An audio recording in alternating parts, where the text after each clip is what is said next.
আজকে আমাদের হচ্ছে সেকেন্ড ডে, আর এখানে আমি রেডি হয়ে নিচ্ছিলাম সকাল সকাল। তো এখানে দেখতে পাচ্ছ কতগুলো লেয়ারিংয়ে আমি জামা পরছিলাম, যেহেতু ঠান্ডার জায়গা যতই স্টাইল মারি না কেন কিন্তু নিজের সেফটিটা আগে। তো এখানে আমি রেডি হচ্ছিলাম। আর আমাদের যে রেস্টুরেন্টটা ছিল ওটা হোটেলের সাথেই ছিল, আর বুফে সিস্টেম ছিল, যে যার ইচ্ছে মতো নিতে পারে, আর অপশনও ছিল ননভেজ এবং ভেজ, আর এটা আমাদের প্যাকেজের সঙ্গে ইনক্লুড ছিল। এখন আমরা হোটেল থেকে ব্রেকফাস্ট সেরে নিয়ে এখানে দাঁড়িয়ে আছি আমাদের গাড়ির জন্য। এখানে দেখতে পাচ্ছ, বাপরে এখন বাজে হচ্ছে 9টা।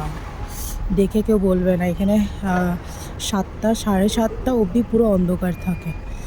তো আজকে তাও ওয়েদার ঠিক দেখাচ্ছিল, এত বেশি ফগি দেখাচ্ছিল না। দেখো এদিকে দেখো সূর্যটা উঠেছে, কালকে তো এর থেকে বেশি ফগ ছিল। বেরিয়ে গেছিলাম, আর এখানে রাস্তায় যেতে যেতে 3টে স্পট আমরা পেয়েছিলাম। তো সেখানে একটা স্পটে এখানে আমরা একটু দাঁড়িয়েছিলাম কিছু চা কফি খাওয়ার জন্য, যেহেতু খুব বেশি ঠান্ডা ছিল। আর এখানে বেশ ভালো লাগছিলো, মানে ফোনে যতটা না তোমরা ভালো দেখছো, সামনের থেকে তো একটা আলাদাই ব্যাপার ছিল। দেন এখানে কিছু ফটো ভিডিওস নিয়ে আর এখানে একটু চা কফি খেয়ে দেন আমরা ওখান থেকে আবার রওনা দিই।